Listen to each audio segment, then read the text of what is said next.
सुदैवाने ह्या विषयावर आपण बोलतोय, तर आज आपण या एपिसोडच्या सगळ्यात शेवटी एक आदर्श हेल्थ इन्शुरन्स काय असतो याचं एक डिटेल सगळ्यांना देऊया. आता ह्या बेसिक स्ट्रक्चरच्या बियॉन्ड जे फाईन प्रिंट आहे, त्या फाईन प्रिंट मधल्या 8 गोष्टी आहेत ज्या मी लिहून आणलेल्या आहेत आणि मी त्या सगळ्यांना सांगेन. त्या 8 गोष्टी तुम्ही सगळेजण बघत असाल तर लिहून घ्या, आणि ज्यांनी घेतलेलं आहे त्यांना आता काही पर्याय नाही, ते फार तर फार सुपर टॉपअप घेऊन स्वतःचं प्रोटेक्शन घेऊ शकते. पण ज्यांनी घेतलेला नाहीये त्यांनी या 8 गोष्टींचा फाईन प्रिंट नक्की बघावा असं मी सांगेन. खूप लोक असं म्हणतात की इन्शुरन्स काढलाय म्हटल्यानंतर फटाफट हॉस्पिटलचा खर्च वाढवला. मी असं नाही म्हणणार की प्रत्येक वेळेला पेशंटची किंवा डॉक्टरची चूक असते. कधी कधी ही चूक इन्शुरन्स कंपन्यांकडून पण असू शकते. काही इन्शुरन्स कंपन्या या थोड्याशा खोडसाळ आहेत आणि त्या बऱ्याचदा आपल्या इन्शुरन्स अप्रुव्हल देताना एका झटक्यात कधी हो म्हणत नाही. तसंच डॉन पिक्चर मध्ये एक डायरी होती, तर मी म्हणतो की प्रत्येक कुटुंबाची एक अशी डायरी असली पाहिजे. मी असे रिअल लाईफ इन्सिडेन्सेस बघितलेले आहेत. आमचा एक डॉक्टर मित्र होता, त्याला अचानक हार्ट अटॅक आला आणि अनफॉर्च्युनेटली तो त्याच्या हॉस्पिटलमध्ये ऍडमिट होता. ऍडव्हान्स भरायचा होता हॉस्पिटलमध्ये.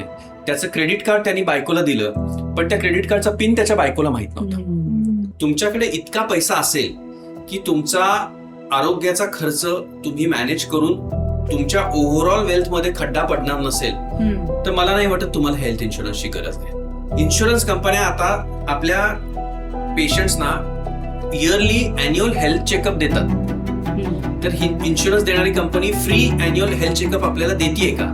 नाहीतर त्याचा आज 10-15 हजाराचा वर्षाचा खर्च आहे, तो जर आपल्याला इन्शुरन्स कंपनीकडून मिळत असेल तर त्यात काय आहे? मी असं बघितलेलं आहे की माझ्यासमोर पेशंट येऊन बसतात आणि मग मी त्यांना म्हणतो की ठीक आहे, तुम्ही फार हायफाय रूमच्या मागे जाऊ नका ना, पण ट्रीटमेंट चॉईस मध्ये कधीही कॉम्प्रोमाइज करू नका. कारण best treatment is going to change the outcome of our disease. Especially cancer सारख्या आजारांमध्ये तर या गोष्टी फार महत्वाच्या ठरतात. हॅलो, अवतीभोवतीच्या नव्या कोऱ्या एपिसोडमध्ये तुम्हा सगळ्यांचं परत एकदा मनापासून स्वागत. थंबनेलवरनं तुम्हाला विषय कळलाच असेल, तो म्हणजे इन्शुरन्स क्लेम रिजेक्ट होणं आणि त्याच्यावर आपण काय काय करू शकतो. एक्झॅक्टली ह्याच्यामध्ये काय होतंय, बिहाइंड द सीन्स याच्यामध्ये काय काय चालतं आणि मुळात असं काही होऊ नये म्हणून काय काळजी घ्यायची आणि झालं तर काय करायचं, असा सगळा स्कोप ठेवून आपण आजचा एपिसोड जो आहे त्याचं नियोजन केलेलं आहे. आणि या संदर्भात बोलण्यासाठी आज आपल्याकडे आलेले आहेत डॉक्टर नीरज रायते सर. कार्यक्रमामध्ये स्वागत तुमचं. आणि ना आम्हाला नेहमी एक प्रश्न पडतो, म्हणजे आपण इतक्या ठिकाणी ऐकतो क्लेम नाकारला, तर मुळात इन्शुरन्स कंपन्या त्या कसं काय नाकारू शकतात क्लेम? त्यांना खरोखर तेवढं हे आहे का? आणि हे जे त्याच्यासाठी म्हणजे जे एक्सपर्टीज लागतं की ती सर्जरी किंवा प्रोसिजर गरजेची होती की नव्हती, हे इन्शुरन्स कंपन्या कसं काय ठरवू शकतात? मुळात कसं आहे, आपल्याला हे समजून घ्यायला पाहिजे की इन्शुरन्स हे इन्शुरन्स कंपनी आणि पेशंट मधलं एक अग्रीमेंट आहे. पेशंट म्हणून आपल्याकडून होणारी कॉमनेस्ट चूक मी सध्या जी बघतो आहे की आपण त्या अग्रीमेंटच्या डिटेल्स बघत नाही. जी चूक आपण घर घेताना करतो की डायरेक्ट सह्या करतो आपण, तीच चूक आपण इन्शुरन्स घेतानाही करतो की आपण फाईन प्रिंट किंवा त्यातले जे बारकावे आहेत ते समजून घेत नाही आणि डायरेक्ट आपण इन्शुरन्स समोरची व्यक्ती आपल्याकडे येते आहे आणि इन्शुरन्स आपल्याला विकते आहे म्हणून घेतो. आणि ह्या सगळ्या आपल्या एपिसोडचा एकच जर आपल्याला महत्वाचा निरोप घ्यायचा असेल तर तो आहे की फाईन प्रिंट वाचा, किंवा म्हणजे तुमचं आणि इन्शुरन्स कंपनीचं जे अग्रीमेंट आहे त्याचे बारकावे सगळे व्यवस्थित समजून घेणं फार गरजेचं आहे. ते जर बारकावे समजून घेतले तर असं फार रेअरली होईल की आपला इन्शुरन्स नाकारला जाईल. आता नाकारलं जाण्यातलं कॉमनेस्ट जी 2 कारणं आहेत ना, ती ही आहे. एक तर अनडिस्क्लोज्ड प्री एक्झिस्टिंग डिसीज, म्हणजे आपण इन्शुरन्स घेताना एक फॉर्म भरत असतो आणि त्याच्यात एक आपल्या स्वतःविषयीची माहिती कंपनीला कळवत असतो. असं बऱ्याचदा बघितलेलं आहे की पेशंटना ते माहीत असून सुद्धा पेशंट ती कंपनीला कळवत नाही. बऱ्याचदा ते डॉक्टरांनाही सांगायचं विसरतात. पण आता हॉस्पिटलमध्ये एक चेकलिस्ट तयार झालेली असल्यामुळे खोदून डॉक्टर विचारतात की हा त्रास तर नाहीये ना, हा त्रास तर नाहीये, कारण ते शेवटी पेशंटच्या गरजेचं असतं माहिती. तो प्री एक्झिस्टिंग डिसीज म्हणजे डायबिटीज असेल, ब्लड प्रेशर असेल, काही मानसिक आजार असेल, कुठलाही आजार ज्याची बरीच वर्ष ट्रीटमेंट चालू असेल, आधी काही पूर्वीचं ऑपरेशन झालेलं असेल, हे जर आपण इन्शुरन्स कंपनीला आधी सांगितलेलं असेल तर युजली ही अडचण येत नाही. पण सांगितलेलं नसेल आणि क्लेमच्या वेळेला जर ते लक्षात आलं तर मग इन्शुरन्स कंपनीला हा अधिकार आहे की तुम्ही ही माहिती आमच्यापासून लपवली होती म्हणून आम्ही तुमचा क्लेम नाकारतो. आणि दुसरं कॉमनेस्ट कारण नाकारण्याचं हे आहे की वेटिंग पिरियड. म्हणजे इन्शुरन्स कंपनी असं म्हणते की काही आजारांसाठी त्यांनी एक वेटिंग पिरियड दिलेला आहे. तुम्ही आज इन्शुरन्स घेतला तर उद्यापासून तुमचा त्याच्यावरचा क्लेम अप्रूव्ह होत नाही. त्या आजारांसाठी तुम्हाला 1 वर्ष, 2 वर्ष, 3 वर्ष प्रत्येक कंपनी टू कंपनी हे वेटिंग पिरियड व्हेरी होतात. म्हणून आपण असंही म्हणतो की अशी कंपनी घ्या जिचा वेटिंग पिरियड कमीत कमी असेल. तो वेटिंग पिरियडच्या आधीच समजा आपल्याला त्या आजारासाठी उपचार करायला लागले तर इन्शुरन्स कंपनी म्हणते की हे आपल्या टर्म्स अँड कंडिशन्स मध्ये नव्हतं, त्यामुळे आम्ही आपल्याला देऊ शकतो. एक जे आता आपण बोललो ना की प्री एक्झिस्टिंग कंडिशन्स, तर मला म्हणजे काही ठिकाणी जे काय मी वाचलं त्याच्यामधनं असं म्हणजे एक क्वेरी त्याच्याबद्दल अशी आली होती की तुम्ही ज्या वेळेला ती पॉलिसी घेत आहात तिथपासनं जेव्हा तुमचं काही असं तुम्हाला ॲडमिट व्हावं लागलं किंवा कुठली अशी सर्जरी वगैरे ठरली, मधल्या काळामध्ये जर तो डिसीज असा डेव्हलप झाला काही की त्यावेळेला नव्हतं तुम्हाला काही म्हणून तुम्ही डिक्लेअर नाही केलं पण आता आहे, तर त्या केसमध्ये काही मग काहीच अडचण येत नाही.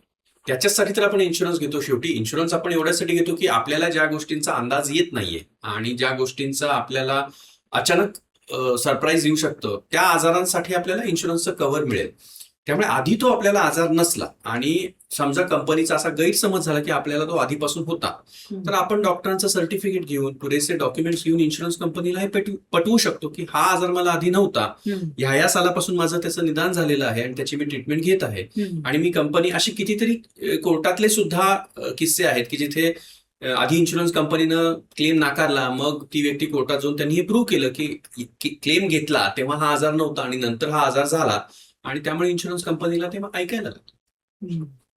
खरं जर आपण राहिलं तर युजली अडचण येत नाही. आणि बऱ्याचदा लोकांचा उद्देश खोटं करण्याचा पण नसतो, पण ते त्या गोष्टींचं महत्व समजून घेत नाहीत, त्यामुळे ते डिस्क्लोज करायचं विसरतात.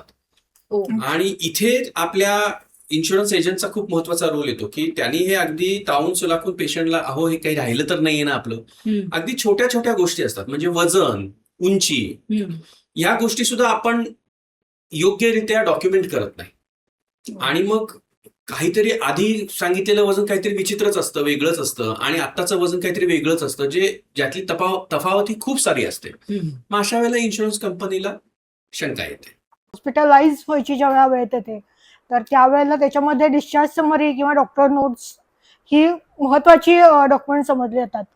तर त्या ह्याच्यामध्ये कुठे गडबड झाली ते देताना तर पेशंट्सनी किंवा त्याच्या नातेवाईकांनी काय करायचं? एक तर घेताना जी सगळी माहिती आहे ती योग्य भरलेली आहे की नाही हे बघावं. विशेषतः ह्या अडचणी जर आपल्याला रिएम्बर्समेंटला जायचं असेल तर जास्त येतात, कॅशलेसमध्ये येत नाहीत. कॅशलेस म्हणजे आपल्याला हॉस्पिटलला डायरेक्ट इन्शुरन्स कंपनी पे करते, रिएम्बर्समेंट म्हणजे आपण आपल्या खिशातनं पे करतो आणि नंतर कंपनीला सबमिट करतो. तर रिएम्बर्समेंट करताना आपण सगळे डॉक्युमेंट्स डिस्चार्जच्या गडबडीत घेऊन टाकतो आणि जेव्हा ते इन्शुरन्स कंपनीला सबमिट करतो तेव्हा इन्शुरन्स कंपनीकडून मग क्वेरीज यायला लागतात. त्यामुळे जर घेतानाच जर आपण सगळ्या गोष्टींची माहिती व्यवस्थित आहे त्याच्यात डॉक्युमेंटेड हे बघितलं तर युजली या अडचणी येत नाहीत. पण अशी अडचण आली तर आपण डॉक्टर करून किंवा आपलं स्वतःचं अंडरटेकिंग घेऊन जे सत्य आहे ते इन्शुरन्स कंपनीला पटवून दिलं तर शक्यतो काही फारशा अडचणी येत. रूम रेंट कॅपिंग, कोपे आणि कंझ्युमेबल्स या शब्दांचे नेमके अर्थ काय? चांगला प्रश्न आहे हा आणि हे समजणं गरजेचं आहे. बऱ्याच इन्शुरन्स पॉलिसीमध्ये अशी अट असते की तुमचा जो टोटल सम ॲश्युअर्ड आहे त्याच्या 1% तुम्हाला room rent per day allowed असतो. म्हणजे समजा 5 लाखाचा इन्शुरन्स असेल तर 5,000 पर्यंत म्हणजे किती 1% होतो रूम रेंट तुम्हाला अलाउड असतं. ह्याला रूम रेंट कॅपिंग म्हणतात. सो आता 2 प्रकारच्या इन्शुरन्स पॉलिसीज अवेलेबल आहेत. एक पॉलिसीमध्ये रूम रेंट कॅपिंग आहे आणि दुसऱ्या पॉलिसीमध्ये नो रूम रेंट कॅपिंग. म्हणजे काही कंपन्या ती एक ऍडव्हर्टाइजमेंट टूल म्हणून वापरतात. तर शक्यतो इन्शुरन्स पॉलिसी घेताना नो रूम रेंट कॅपिंग घेतलेलं चांगलं. कारण माझं डॉक्टर म्हणून असं ऑब्झर्वेशन आहे की कोविड नंतर बऱ्याच जणांचा प्रेफरन्स हा जास्तीत जास्त सेमी प्रायव्हेट किंवा प्रायव्हेट रूम घेण्याकडे आहे. कारण जनरल वॉर्डमध्ये क्रॉस इन्फेक्शन होईल अशी सगळ्यांना भीती वाटते. पण सेमी प्रायव्हेट आणि प्रायव्हेट रूमचं प्रत्येक दिवसाचं भाडं हे जास्त असतं आणि त्यामुळे जर रूम रेंट कॅपिंग असेल, होतं काय की आपण फक्त नाही आम्हाला प्रायव्हेट रूम पाहिजे म्हणून प्रायव्हेट रूम घेतो रूम रेंट कॅपिंग असली तरी सुद्धा, पण इन्शुरन्स कंपनी बिल देताना त्या रूम रेंटच्या प्रपोर्शनेट सगळं बिल अप्रूव्ह करते. त्यामुळे आपल्याला ऍडिशनल भरावी लागणारी जी फरक आहे तो फक्त रेंटशी निगडीत नसतो तर अख्ख्या बिलाशी निगडीत असतो आणि ही तफावत खूप होते. म्हणून शक्यतो आपल्या रूम रेंटच्या नुसारच आपण हॉस्पिटलची खोली घेतलेली चांगली असते. नाही तर आता नवीन जे इन्शुरन्स आले विदाउट रूम रेंट कॅपिंग ते घेतलेले जास्त चांगले. कोपे म्हणजे प्रत्येक इन्शुरन्स कंपनीच्या टर्म्स अँड कंडिशन्स असतात. काही इन्शुरन्स कंपन्या असं म्हणतात की तुमच्या टोटल बिलाच्या 90% मी भरेन, 10% तुम्ही भरायचे. काही कंपन्या म्हणतात की 80% मी भरेन, 20% तुम्ही भरेन. काही म्हणतात 50% मी भरेन, 50% तुम्ही भरायचे. सो आपल्याला त्यातलं किती भरायचं हे बऱ्याचदा माहितच नसतं, कारण जोपर्यंत इन्शुरन्स आपण वापरायची वेळ येत नाही तोपर्यंत आपण त्याच्याकडे खोलाने बघतच नाही. मी पुन्हा म्हणेन की या अख्ख्या आपल्या एपिसोडमध्ये वारंवार आपल्याला हेच सगळ्यांनी लक्षात घ्यायचं आहे की घेताना खूप काळजी घ्या. घेताना या सगळ्या गोष्टी बघून घ्या. सुदैवाने ह्या विषयावर आपण बोलतोय तर आज आपण या एपिसोडच्या सगळ्यात शेवटी एक आदर्श हेल्थ इन्शुरन्स काय असतो याचं एक डिटेल सगळ्यांना देऊया. नक्की नक्की. आणि त्याचं एक डॉक्युमेंट पण आपण बनवून पाहिजे, तर सगळे जे आपल्याला एपिसोडला रिक्वेस्ट करतील त्यांना ते पाठवून देऊ, ज्यांनी ह्या सगळ्या अडचणी येणारच नाहीत. कन्झ्युमेबल्स. एक काळ असा होता जिथे भारतीय वैद्यक पद्धतीमध्ये बऱ्याच गोष्टी ह्या पुन्हा पुन्हा वापरल्या जायच्या, पण शास्त्रीय दृष्ट्या असं सिद्ध झालेलं आहे की गोष्टी जर पुन्हा पुन्हा वापरल्या गेल्या तर त्यातनं इन्फेक्शन होण्याचे चान्सेस वाढतात. म्हणून आता नवीन वैद्यकशास्त्राचा हा कल आहे की जास्तीत जास्त गोष्टी ह्या एका पेशंटला वापरल्यानंतर ते फेकून दिल्या जातात. याला आपण कन्झ्युमेबल किंवा डिस्पोजेबल्स म्हणतो. तर त्यातले काही कन्झ्युमेबल डिस्पोजेबल्स ह्या इन्शुरन्स कंपन्या आपल्याला रिएम्बर्स किंवा देतात आणि काही देत नाहीत.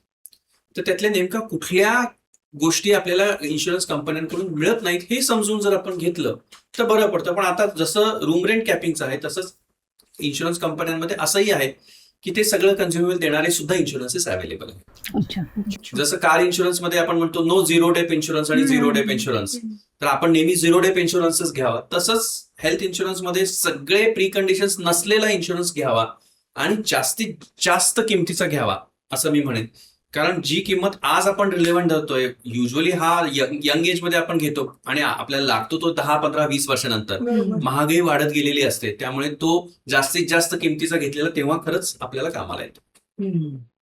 एक मध्ये असाही विचार वाचण्यात आला होता किंवा तशा स्वरूपाच्या पोस्ट पण म्हणजे हे होत्या सोशल मीडियावर बऱ्यापैकी फिरत होत्या की हेल्थ इन्शुरन्समध्ये तुम्हाला तो प्रीमियम भरायचा आहे वर्षाला जेवढा केवढा हे असेल, मग त्याच्यापेक्षा ते असे पैसे हे न करता तुम्ही ते पैसे योग्य ठिकाणी इन्व्हेस्ट करा आणि तुमचे जे काय म्हणजे पुंजी आहे ती तेवढी होऊ देत आणि मग कुठे जर तुम्हाला भविष्यात ऍडमिट व्हायची वगैरे वेळ आली तर असे पैसे जे काही केलेले ते तुम्ही तुमच्या उपचारांसाठी वापरा instead of having a health insurance. तर हा जो एक अप्रोच आहे ह्याचे काही फायदे तोटे किंवा हा कसा. मी याला 2 गटात डिव्हाइड करेन. एक गट आहे ज्यांच्याकडे अगणित संपत्ती आहे, आजच्या दृष्टीने ज्याला फायर म्हणतात, म्हणजे लवकर रिटायर व्हायचं इतकी आपल्याकडे फायनान्शियल इंडिपेंडन्स आलेला आहे. Financial independence and retire early. तुमच्याकडे इतका पैसा असेल की तुमचा आरोग्याचा खर्च तुम्ही मॅनेज करून तुमच्या ओव्हरऑल वेल्थ मध्ये खड्डा पडणार नसेल तर मला नाही वाटत तुम्हाला हेल्थ इन्शुरन्सची गरज आहे. हे जे म्हणतोय की आपण प्रीमियम भरायच्या ऐवजी इन्व्हेस्ट करूया, अडचण अशी आहे की मी आज हेल्थ इन्शुरन्स काढला आणि हेल्थ इन्शुरन्स काढल्यानंतर 6व्या महिन्यात समजा मला आजारपण आलं तर माझा जो सेव्हिंग आहे ज्यांनी मी म्युच्युअल फंडची इन्व्हेस्टमेंट करतोय ती लगेच कामाला येणार नाही ना. कारण आपण जे सेव्हिंग करतो आहे ते वर्षानुवर्ष चालल्यानंतर त्याची खूप मोठी वेल्थ तयार होणार आहे. तेवढा कालावधी आपल्याकडे हेल्थ इन्शुरन्समध्ये नसतो. माझं असं ऑब्झर्वेशन आहे की मध्यमवर्गीय माणसांमध्ये आर्थिक गणित हे मेनली आजारपणांमध्ये कोलमडतं. जर आपला हेल्थ इन्शुरन्स असला तर त्याला एक चांगला आधार आपल्याला मिळू शकतो. मी माझं स्वतःचं उदाहरण देतो की मी जेव्हा नवीन MS झालो होतो आणि पुण्यात प्रॅक्टिस करायला सुरुवात केली होती तेव्हा माझं महिन्याचं उत्पन्न काहीतरी 30,000 रुपये वगैरे होतं आणि मी तेव्हा लकीली हेल्थ इन्शुरन्स काढला होता आणि माझ्या मुलाला व्हायरल मेनिंजायटिस झाला आणि तेव्हाचा हॉस्पिटलचा खर्च माझा 60,000 रुपये झाला होता. म्हणजे माझं महिन्याचं इन्कम 30,000 रुपये होतं आणि मला 2 महिन्याचं इन्कम माझं त्याच्या आरोग्यावर खर्च करायचं होतं. पण सुदैवाने मी हेल्थ इन्शुरन्स काढलेला असल्यामुळे ते पैसे ज्यांनी माझं नाही तर वाटच लागली असती ते मी इन्शुरन्स मधून कव्हर करू शकतो. मला सगळ्यात महत्वाचा हेल्थ इन्शुरन्सचा फायदा हा वाटतो की तो मध्यमवर्गीय माणसाला बेस्ट ट्रीटमेंट देण्याचं स्वातंत्र्य देतो. तुम्ही कल्पना करा की तुम्ही डॉक्टरच्या समोर बसलेले आहात आणि तुम्ही या टेन्शन मध्ये आहात की कुठला तरी एक आजार ज्याच्याबद्दल आपल्याला काहीच कल्पना नव्हती तो उद्भवलेला आहे आणि त्याची आता आपल्याला ट्रीटमेंट करायची आहे आणि आपण अशा वेळेला पहिला विचारला जाणारा प्रश्न असतो की मग खर्च किती होणार. आणि जेव्हा डॉक्टर खर्चाचा आकडा सांगतो कारण जर बेस्ट ट्रीटमेंट करायची असेल तर त्या खर्चाचा आकडा युजली जास्त असू शकतो. तेव्हा आपल्याला आपल्या मनात हा प्रश्न आणायचा आहे का की अरे बापरे, एवढा खर्च आपण करायचा आहे का आपल्या स्वतःवर किंवा आपल्या जवळच्या व्यक्तीवर खर्च करताना आपला अप्रोच असा पाहिजे की नाही डॉक्टर, जे काही बेस्ट असेल तेच करा, माझ्याकडे हेल्थ इन्शुरन्स आहे. हेल्थ इन्शुरन्स आपल्याला तो फ्रीडम देतो असं मला वाटतं. की मी असं बघितलेलं आहे की माझ्यासमोर पेशंट येऊन बसतात आणि मग मी त्यांना म्हणतो की ठीक आहे, तुम्ही फार हायफाय रूमच्या मागे जाऊ नका ना, पण ट्रीटमेंट चॉईस मध्ये कधीही कॉम्प्रोमाइज करू नका. कारण best treatment is going to change the outcome of our disease. Especially cancer सारख्या आजारांमध्ये तर या गोष्टी फार महत्वाच्या ठरतात. जर आपल्याकडे पुरेसा हेल्थ इन्शुरन्स, म्हणून मी नेहमीच म्हणतो की हेल्थ इन्शुरन्स आहे म्हणून स्वस्त बसू नका, पुरेसा हेल्थ इन्शुरन्स किती आहे हे समजून घ्या. ज्येष्ठ नागरिकांसाठी सुद्धा आजकाल हेल्थ इन्शुरन्स अवेलेबल आहे. परत मी माझंच उदाहरण देईल की माझी आई मेडिकल कॉलेजची डीन होती आणि ती जेव्हा रिटायर झाली तेव्हा मी म्हटलं आपण तुझा मेडिक्लेम करूया. तर ती म्हणली आहे मला काही गरज नाही, सोलापुरातले सगळे डॉक्टर्स माझे विद्यार्थी आहेत. मी म्हटलं मला मान्य आहे की डॉक्टर्स तुझे विद्यार्थी आहेत, ते त्यांची फी घेणार नाही, पण आजारपणात डॉक्टरची फी सोडून भरपूर खर्च असतात ज्याचा आपल्याला विचार करणं गरजेचं असतं. आणि म्हटलं ठीक आहे, तू नको काढूस, मी तुझा प्रीमियम भरतो, पण आपण तुझा हेल्थ इन्शुरन्स काढायचा आहे. कारण मी रोज बघतोय ते. आणि दुर्दैवाने तिचा इन्शुरन्स काढल्यानंतर 3ऱ्या महिन्यात एका 2 व्हीलरवाल्याने तिला डॅश दिली आणि तिला हेड इंजुरी झाली, तिच्या पायाचं फ्रॅक्चर झालं, तिला हॉस्पिटलमध्ये ऍडमिट करायला लागलं, तिचा सीटी स्कॅन करायला लागला आणि हे सगळं तिच्या हेल्थ इन्शुरन्समध्ये कव्हर झालं. आणि ती म्हटली अरे तू म्हणत होतास नीरज ते बरोबर आहे, नाहीतर हा अनावश्यक खर्च झालाच असताना, तो आज इन्शुरन्स कंपनीमुळे आपला वाचला ना. आणि हे एक प्रकारे चांगलं सेव्हिंग आहे ना. हेच पैसे जे वाचतायत ते आपल्याला जास्त अजून फायनान्शियल सिक्युरिटी देणार आहेत. खूप लोक असं म्हणतात की इन्शुरन्स काढलाय म्हटल्यानंतर फटाफट हॉस्पिटलचा खर्च वाढवला जातो, की मग आहे ना इन्शुरन्स, चला मग हे ऍड करा, हे ऍड करा, असं करत करत ती ट्रीटमेंट गरज नसताना महाग केली जाते. असं खूप आपल्याकडे एक असं हे आहे. मला खूप आनंद आहे तुम्ही हा प्रश्न विचारताय. ते गंमत अशी आहे की प्रत्येक हॉस्पिटलचे SOC म्हणतात त्याला, शेड्यूल ऑफ चार्जेस, हे बनवलेले असतात. आणि शेड्यूल ऑफ चार्जेस हे 2 प्रकारचे असतात. एक असतात ते कॅश पेशंटसाठीचे असतात आणि एक असतात ते इन्शुरन्स साठीचे असतात. प्रत्येक इन्शुरन्स कंपनी हॉस्पिटलशी रेट्स निगोशिएट करते. त्यामुळे इनफॅक्ट कॅश पेशंटच्या पेक्षा इन्शुरन्सचे चार्जेस हे कमी असतात. कारण इन्शुरन्स कंपनी काय म्हणते की मी तुम्हाला 1 गठ्ठा माझे गिराईक देत आहे, त्यामुळे तुम्ही मला माझा इन्शुरन्सचा डिस्काउंट द्यायला पाहिजे. त्यामुळे आमच्याकडे तर उलट कॅश पेशंटचं बिल हे इन्शुरन्सपेक्षा नेहमी जास्त होतं. त्यामुळे हा गैरसमज आहे की इन्शुरन्स आहे म्हणून बिल वाढवलं जातं. आणि आता तर परिस्थिती अशी आहे की बरेचसे कॉमनली येणारे आजार हे पॅकेजेसमध्येच आलेले आहेत. त्यामुळे त्याच्यात वाढवणं बिडवणं हा प्रकार राहिलाच नाहीये. त्यामुळे हा एक गैरसमज आहे की इन्शुरन्सचं बिल वाढवलं जातं. इनफॅक्ट हॉस्पिटल्सना इन्शुरन्स कंपनीकडून मिळताना पैसे कमी मिळतात, पैसे लगेच मिळत नाहीत. एक त्यांचा कालावधी आहे ज्या सायकलमध्ये ते पेमेंट करतात. आणि हॉस्पिटल्सना कॅश पेशंट्स हे नेहमीच चांगले, कारण त्याचे पैसे त्यांच्या समोरासमोर सेटल होतात आणि त्यातनं त्यांना भरपूर गोष्टी करण्यासाठी हातात पैसे मिळतात. बिहाइंड द सीन्स BTS ज्यातल्या बऱ्याचशा गोष्टी नसतात माहिती ऍक्च्युली. त्यामुळे लोक सरसकट म्हणजे सगळेच जण असं म्हणतात आणि ब्लेम करून मोकळे होतात आणि तसंच वाचायला मिळतं. म्हणून म्हणजे आता उघा तो हे बिलाबाबतीत पण मी खूप ऑब्झर्व केलेलं आहे की बऱ्याचदा पेशंटची तक्रार असते की हॉस्पिटलचं बिल खूप झालं आणि त्या तक्रारीसाठी ते डॉक्टरकडे येऊन भांडायला लागतं. आणि आम्ही पेशंटना फक्त एकच म्हणतो की तुमचं जे टोटल बिल झालेलं आहे त्या टोटल बिलात डॉक्टरांचे चार्जेस किती आहेत हे तुम्ही प्लीज बघा. आणि आपल्याला लक्षात येईल की 10% 20%च्या वर टोटल बिलातले डॉक्टरचे चार्जेस नसतात. म्हणजे काय हॉस्पिटल फायदा करत असतं का? तसंही नाही. त्या हॉस्पिटलच्या बिलात मल्टिपल कॉम्पोनंट्स असतात आणि ते सगळे कॉम्पोनंट्स आपल्याला व्यवस्थित समजून घेणं गरजेचं असतं. सगळ्यात जास्त बिलातली जी किंमत असते ना, ती आपण जी औषधं वापरतो किंवा जे डिस्पोजेबल्स कन्झ्युमेबल्स वापरतो त्याची असते. आणि ते आपल्याला चांगले रिझल्ट मिळण्यासाठी आवश्यक असतात. इथे एक कायम चर्चेचा मुद्दा असतो, सोशल मीडियावर याच्यावर खूप बोललं जातं की मग जेनेरिक औषधं वापरा. तर आमचा हा कायमचा अनुभव आहे की बऱ्याचदा जेनेरिक औषधांची परिणामकारकता ह्या चांगल्या क्वालिटीच्या औषधांपेक्षा तितकी चांगली नसते. आता हे खूप कॉन्ट्रोवर्शियल विषय आहेत, त्यामुळे ह्याच्यावर आपल्याला खूप सारे इंटरेस्टिंग कॉमेंट्स ऐकायला मिळतील. पण ह्या आमच्या डे टू डे रियालिटीज आहेत, ज्या मला आज या प्लॅटफॉर्मच्या निमित्ताने सगळ्यांसमोर मांडता येतात. क्लेम रिजेक्ट झाला हॉस्पिटलमध्ये पेशंट असतानाच, तर त्याचे जे नातेवाईक आहेत त्यांनी सगळ्यात आधी म्हणजे कोणाशी संपर्क साधायला हवा? सो क्लेम रिजेक्शनचे 2 प्रकार आपल्याला म्हणता येतील. एक तर प्लॅन सर्जरीजमध्ये प्री इंटिमेशन नावाचा एक प्रकार असतो. म्हणजे आपण आपली सर्जरी प्लॅन करणार असतो तर आपण इन्शुरन्स कंपनीला हे कळवायचं असतं की मी सर्जरी प्लॅन करतो, आणि तेव्हा सुद्धा आपल्याला क्लेम रिजेक्शनचं पत्र येऊ शकतं. बऱ्याचदा इन्शुरन्स कंपनी आपण त्यांना कळवल्यानंतर त्यांची खात्री होण्यासाठी काही ऍडिशनल रिपोर्ट्स किंवा डॉक्युमेंट्स मागू शकते. आणि याच्यासाठी पॉइंट ऑफ कॉन्टॅक्ट हा इन्शुरन्स डेस्क असतोच, पण आपली इन्शुरन्स कंपनी त्याचे मेल्स मेसेजेस आपल्याला पण आजकाल सगळ्या कंपन्या कळवतात. आणि मग त्यातनं त्यांना जे आवश्यक आहेत ते डॉक्युमेंट्स आपण दिल्यानंतर आपला क्लेम अप्रूव्ह होऊ शकतो.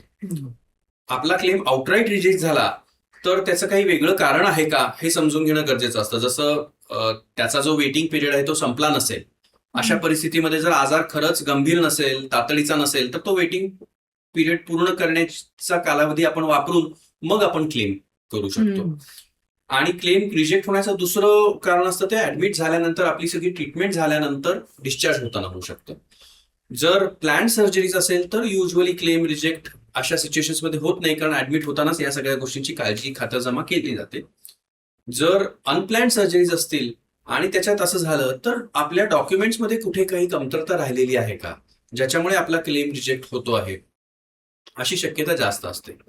मी असं नाही म्हणणार की प्रत्येक वेळेला पेशंटची किंवा डॉक्टरची चूक असते. कधी कधी ही चूक इन्शुरन्स कंपन्यांकडून पण असू शकते. काही इन्शुरन्स कंपन्या या थोड्याशा खोडसाळ आहेत आणि त्या बऱ्याचदा आपल्या इन्शुरन्स अप्रुव्हल देताना एका झटक्यात कधी हो म्हणत नाहीत. त्यामुळे मी पुन्हा त्या मूळ मुद्द्यावर येईन की इन्शुरन्स कंपनीचा घेताना तो स्वस्त आहे म्हणून न घेता त्याचा क्लेम कंप्लायन्स रेशो असतो एक, म्हणजे किती पर्सेंट क्लेम क्लेम्स अप्रूव्ह होत आहेत हे व्यवस्थित बघून आपण ते घेतलं, क्लेम सेटलमेंट रेशो म्हणतात त्याला, तर ही अडचण क्लेम शेवटी सेटल करताना आपल्याला येत नाही.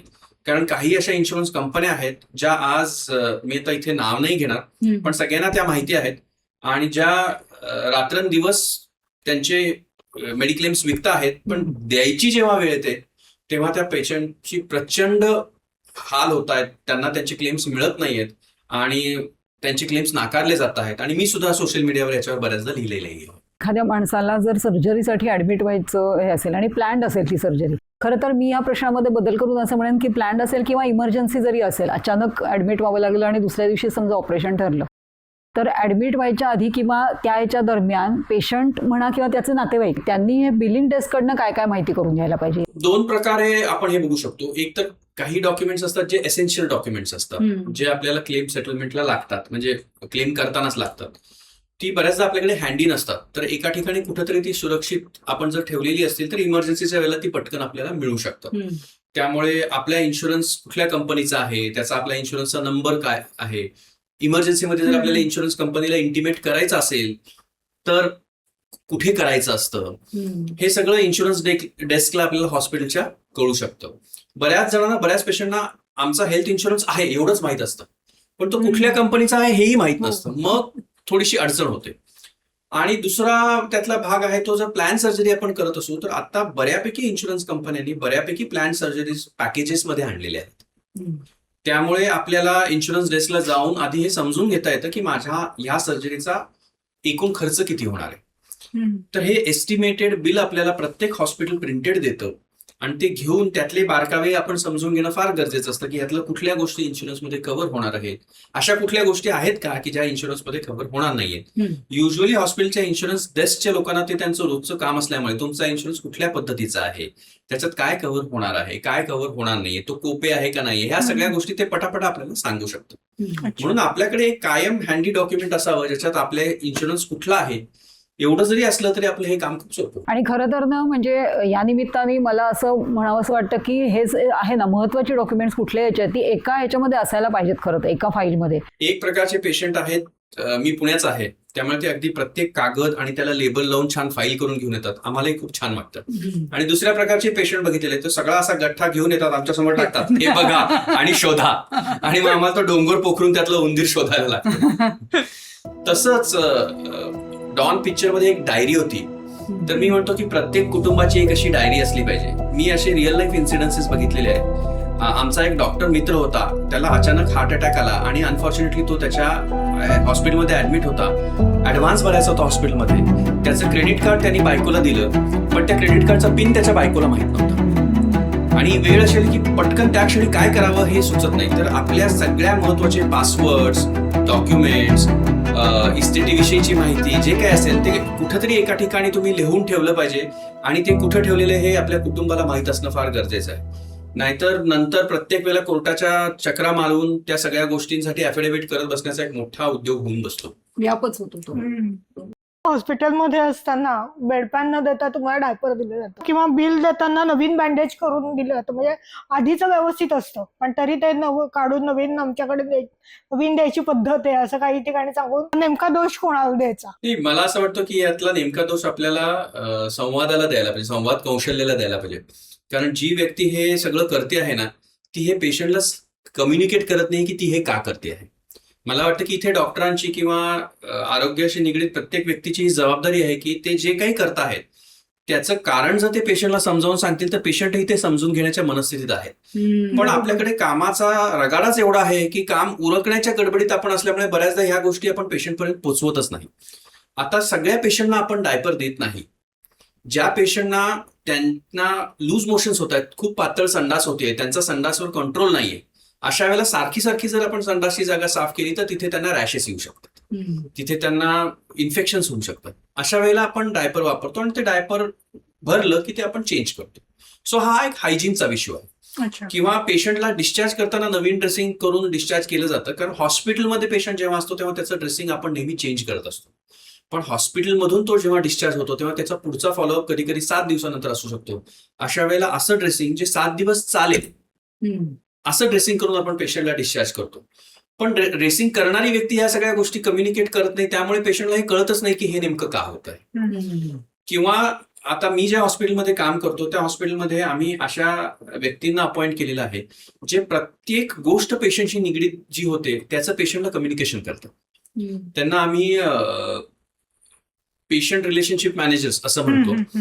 पण त्यांचं कामच हे आहे की त्यांचं जे बिल आहे किंवा डॉक्टरच्या ज्या ऍक्शन्स आहेत किंवा डॉक्टरचे जे निर्णय आहेत ते रोज हॉस्पिटलमध्ये काम करत असल्यामुळे त्यांना ते पटकन डिकोड होतात. आणि हॉस्पिटलच्या स्टाफला हे आपण शिकवलेलं आहे की या निर्णयामागच्या पार्श्वभूमी आपण पेशंटला सतत सांगत राहणं पाहिजे. म्हणजे पेशंट बऱ्याचदा पेशंटची जी नाराजी असते ती त्यांना काय चाललंय हे कळत नसतं, यातनंच असते. अगदी बरोबर. जेव्हा त्यांना काय चाललंय हे नेमकं समजावून सांगण्यात येतं किंवा ते पेशंटच्याच भल्यासाठी का चाललंय हे समजावून सांगण्यात येतं ना, तेव्हा पेशंट सगळंही समजून घ्यायला तयार असतात, कारण त्यांनाही त्यांचा पेशंट बरा व्हावा असंच वाटत असतं. पण आता एपिसोडच्या शेवटाकडे येतोय, तर आपण जे प्रेक्षकांना आपल्या प्रॉमिस केलेलं आहे काय काय करायला पाहिजे, डूज अँड डोंट्स, किंवा या एकंदर एपिसोडचा टेकअवे ज्याला म्हणता येईल, काय घेऊन जायचंय ह्याच्यामधनं, तर थोडंसं ते सांगितलं तर. सो मला वाटतं की सगळ्यात पहिला प्रश्न सगळ्यांच्या मनात पडला पाहिजे की किती इन्शुरन्स ऍडिक्वेट आहे. तर एका व्यक्तीसाठी आपण आपल्या ज्या भागात राहतो त्या भागातलं कॉमनली होणाऱ्या आजारांचं बिल किती असतं हे बघायला पाहिजे. आता आपण कॉमनली होणारे किंवा ऐकणारे आजार कुठले असतात, तर जॉईंट रिप्लेसमेंट आहे किंवा एन्जिओप्लास्टी आहे किंवा बायपासचं ऑपरेशन आहे किंवा कॅन्सरची ट्रीटमेंट आहे. हे आपले कॉमनली ऐकले जाणारे आजार. पुण्यासारख्या ठिकाणी बऱ्यापैकी या आजारांचं सर्जिकल ट्रीटमेंट ही 5 लाखाच्या आसपास होऊन जाते. मुंबईत किती होते हे आपल्याला बघायला लागेल. प्रत्येकाने आपापल्या शहरात एक साधारण याचा अंदाज घ्यायला हरकत नाही. हे एका व्यक्तीसाठीचं कव्हर मी म्हणतो. मेडिक्लेम मध्ये एक फ्लोटर नावाचा प्रकार असतो, म्हणजे एकाच इन्शुरन्समध्ये भरपूर व्यक्ती कव्हर केल्या जातात. मी वैयक्तिकरित्या फ्लोटर या कल्पनेचा थोडासा विरोध आहे, कारण समजा एखाद्या व्यक्तीला आजारपण आलं आणि त्याचा इन्शुरन्स जर संपला तर दुसऱ्या व्यक्तीला काहीच कव्हर राहत नाही. त्यामुळे शक्यतो इंडिव्हिज्युअल व्यक्तीचा मेडिक्लेम असणं चांगलं. हा पहिला मुद्दा. दुसरा, जो काही अपेक्षित खर्च आहे त्याच्या कमीत कमी डबल एवढा तरी आपला मेडिक्लेम असावा. म्हणजे 5 लाख जर आपण पकडला तर 10 लाखाचा तरी मेडिक्लेम कमीत कमी असावा. माझा स्वतःचा वैयक्तिक मेडिक्लेम मी 20 लाखाचा ठेवलेला आहे, कारण मला कुठेतरी एक मनात असं, मी त्याच फील्डमध्ये असल्यामुळे, बिलं बघत असल्यामुळे भीती वाटते की आपल्याला कधी पैसे कमी पडायला नको, म्हणून मी माझा स्वतःचा 20 लाखाचा प्रत्येक व्यक्तीचा मेडिक्लेम ठेवलेला आहे. सुदैवाने आता इन्शुरन्समध्ये खूप नवीन चांगला हेल्थ इन्शुरन्समध्ये कन्सेप्ट आलेला आहे ज्याला सुपर टॉपअप म्हणतात. तर सुपर टॉपअपचा अर्थ तुमचा जो बेस पॉलिसी आहे ती जर कन्झ्युम झाली तर तो ऍक्टिव्हेट होतो आणि तो अतिशय कमी प्रीमियम मध्ये तुम्हाला अतिशय जास्त किमतीचा मिळू शकतो. तर कमीत कमी 1 ते 2 करोडचा सुपर टॉपअपचा तुमचा इन्शुरन्स असावा हे रिकमेंडेशन. तर मला विचाराल तर 10 लाखाचा बेस पॉलिसी आणि 1 करोडचा सुपर टॉपअप किंवा 20 लाखाचा बेस पॉलिसी, सिटीनुसार ते चेंज होईल, आणि 2 करोडचा सुपर टॉपअप हा तुम्ही ज्या कंपनीचा क्लेम सेटलमेंट रेशो सगळ्यात चांगला आहे अशा कंपनीचा घ्यावा. आतापर्यंतचा माझा असा अनुभव आहे की तो आपल्या एखाद्या माहितीच्या व्यक्तीकडून, ज्याला आपण डिस्ट्रीब्युटर्स किंवा एजंट्स म्हणतो, घेतलेला चांगला. कारण समजा इन्शुरन्सच्या पेपर्स डॉक्युमेंटेशन मध्ये काही अडचण आली तर त्यांची मदत होते. ऑनलाईन हे इन्शुरन्स अतिशय कमी किमतीत मिळतात, पण अडचण येते तेव्हा आपल्याला ऑनलाईन सपोर्ट काही मिळत नाही. अजून तो तेवढा परिपक्व झालेला नाहीये म्हणून असेल. त्यामुळे शक्यतो माहितीच्या व्यक्तीकडून एवढ्या अमाऊंटचा आणि अशा कंपनीचा ज्याचा क्लेम सेटलमेंट रेशो जास्त आहे हा घेतलेला चांगला. हे झालं एक बेसिक स्ट्रक्चर. आता ह्या बेसिक स्ट्रक्चरच्या बियॉन्ड जे फाईन प्रिंट आहे त्या फाईन प्रिंट मधल्या 8 गोष्टी आहेत ज्या मी लिहून आणलेल्या आहेत आणि मी त्या सगळ्यांना सांगेन. त्या 8 गोष्टी तुम्ही सगळेजण बघत असाल तर लिहून घ्या, आणि ज्यांनी घेतलेलं आहे त्यांना आता काही पर्याय नाही, ते फार तर फार सुपर टॉपअप घेऊन स्वतःचं प्रोटेक्शन घेऊ शकते. पण ज्यांनी घेतलेला नाहीये त्यांनी या 8 गोष्टींचा फाईन प्रिंट नक्की बघावा असं मी सांगेन. आपण डिस्कस केलं तसं कोपे नसावा, पूर्ण रिएम्बर्समेंट ही कंपनीकडून किंवा कॅशलेस हे कंपनीकडूनच हवं. रूम रेंटचं कॅपिंग नसावं. एक प्रकार असतो ज्याला सब लिमिट ऑन डिसीज म्हणतात, म्हणजे काही आजारांसाठी कंपन्या आम्ही एवढेच पैसे देणार असं म्हणतात. तर असं सब लिमिट ऑन डिसीज नसावं, कारण काळानुसार ट्रीटमेंट्स बदलत आहेत. बेस्ट ट्रीटमेंट आपल्याला हवी असेल तर सब लिमिट नसावं. नंतर प्री एक्झिस्टिंग डिसीजचा जो वेटिंग पिरियड आहे तो कमीत कमी असावा. आता ह्याचा अभ्यास आपल्याला करता येऊ शकेल. हॉस्पिटलमधून डिस्चार्ज झाल्यानंतर किंवा हॉस्पिटलमध्ये ऍडमिट होण्याच्या आधीच्या ज्या तपासण्या आहेत आणि डिस्चार्ज झाल्यानंतरची जी ट्रीटमेंट आहे त्याचाही एक पुरेसा कव्हर आपल्याला मिळावा, ज्याला pre and post hospitalisation cover म्हणतात. आज इन्शुरन्स कंपन्या आपल्याला तो देतात. म्हणजे समजा आज हॉस्पिटलमधून मी डिस्चार्ज झालो तर माझा नंतरच्या डॉक्टरांनी दिलेल्या औषध गोळ्या आहेत किंवा काही वस्तू आहेत त्याचाही आपल्याला खर्च इन्शुरन्स कंपनीकडून मिळतो. म्हणजे फॉलोअप ट्रीटमेंटचा पण देतात. मिळतो. तर ते आपल्याला बघायला लागतं की ते कव्हर्ड आहे ना. क्लेम रिस्टोरेशन करता येते का, बऱ्याचदा क्लेम वापरला गेला तर तो पुन्हा आपल्याला रिचार्ज करता येतोय का हे बघावं, त्याला क्लेम रिस्टोरेशन बेनिफिट म्हणतात. नो क्लेम बोनस असतो, तो किती मिळतोय हे बघावं. बऱ्याच इन्शुरन्स कंपन्या समजा तुम्ही 3 वर्ष 5 वर्ष जर इन्शुरन्स वापरलाच नाही तर जेवढी आपली इन्शुर्ड अमाऊंट आहे तितक्याच अमाऊंटचा नो क्लेम बोनस देतात. म्हणजे 5 लाखाचा समजा आज मी मेडिक्लेम घेतला तर 5 वर्षात तो 10 लाखाचा होऊ शकतो. त्यामुळे आपला नो क्लेम बोनस काय आहे, रिस्टोरेशन बेनिफिट काय आहे ते बघावं. आपल्या इन्शुरन्समध्ये डे केअर ट्रीटमेंट कव्हर्ड आहे का नाही हे बघावं. बऱ्याचदा डे केअर ट्रीटमेंट कव्हर्ड नसते. कन्झ्युमेबलचा पुरेसा खर्च आपल्याला दिला जातोय की नाही हे बघावं. इन्शुरन्स कंपन्या आता आपल्या पेशंट्सना इयरली अॅन्युअल हेल्थ चेकअप देतात. तर ही इन्शुरन्स देणारी company free annual health checkup आपल्याला देतीये का, नाहीतर त्याचा आज 10-15 हजाराचा वर्षाचा खर्च आहे तो जर आपल्याला इन्शुरन्स कंपनीकडून मिळत असेल तर त्यात काय आहे. अल्टरनेटिव्ह मेडिसिन्सची ट्रीटमेंट इन्शुरन्स कंपनी कव्हर करते का, ज्याला आयुषची ट्रीटमेंट म्हणतो, ते आपल्याला बघता येऊ शकतं. आता यंग कपल असेल तर बाळणपणाची ट्रीटमेंट आपल्याला कव्हर्ड आहे का नाही हे बघायचं आहे. आणि ह्याच्यात एक सब प्रकार आहे ज्याला क्रिटिकल इलनेस कव्हर म्हणतात, जो मेडिक्लेम पेक्षा वेगळा आहे. तर मेडिक्लेम घेतल्यानंतर जर आवश्यक असेल आणि आपल्याकडे पुरेसे फंड्स असतील तर क्रिटिकल इलनेस कव्हर सुद्धा घ्यायला हरकत नाही. हे माझं कम्प्लीट 360 डिग्री हेल्थ इन्शुरन्सची निगडीत प्रिस्क्रिप्शन असेल असं मी म्हणेन. आणखी एक यातला मुद्दा असा आहे की आजकाल ना बऱ्याच नोकरदारांना कंपनीचा इन्शुरन्स मिळतो आणि कंपनीचा इन्शुरन्स मिळत असल्यामुळे ते स्वतःचा इन्शुरन्स घेतच नाही. तर माझं हे स्ट्रॉंग रेकमेंडेशन राहील की कंपनीचा इन्शुरन्स असला तरी सुद्धा स्वतःचा हेल्थ इन्शुरन्स असणं गरजेचं आहे. कारण चुकून जर आपण कंपनी चेंज केली तर आपला कंपनीचा इन्शुरन्स लॅप्स होतो आणि पुढच्या कंपनीला जॉब जॉईन करेपर्यंतचा जो मधला पिरियड आहे त्याच्यात आपल्याला अडचण येऊ शकते. बऱ्याचदा कंपन्यांच्या इन्शुरन्समध्ये काही क्लॉज असतात जे आपल्याला फेवरेबल नसतात. त्यामुळे आपला स्वतःचा इन्शुरन्स आपण तेव्हा वापरू शकतो. जर कंपन्यांचा इन्शुरन्स असेल तर अपफ्रंट नेहमी कंपन्यांचाच इन्शुरन्स आपण वापरायला पाहिजे, कारण त्याला बरेचसे फायदे असतात. पण आपला स्वतःचाही हेल्थ इन्शुरन्स पुरेसा आपण घेऊन ठेवलेला असणं, ही एक कारण मी चूक बघतोय की कंपन्यांचा इन्शुरन्स असतो पण त्याला सब लिमिट्स असतात, इन्शुरन्स अमाऊंट पुरेशी नसते, आणि मग स्वतःचा इन्शुरन्स नसला तर ऍडिशनल किंवा कोपे असतो. म्हणून स्वतःचाही एक वेगळा इन्शुरन्स असणं गरजेचं आहे असं मला वाटतं. खूप महत्वाची माहिती आज आपल्याला एपिसोडच्या माध्यमातून मिळालेली आहे आणि मला खात्री आहे तुमच्या बऱ्याचशा शंकांचं या माध्यमातून समाधान झालेलं असणार. बरेचसे गैरसमज आहेत ते पण दूर झालेले असतील अशी आपण आशा करूयात. त्यामुळे तुर्तास इथेच थांबू, पण हा एपिसोड माझी रिक्वेस्ट आहे जास्तीत जास्त लोकांपर्यंत शेअर करा आणि चॅनलला सबस्क्राईब करा. धन्यवाद.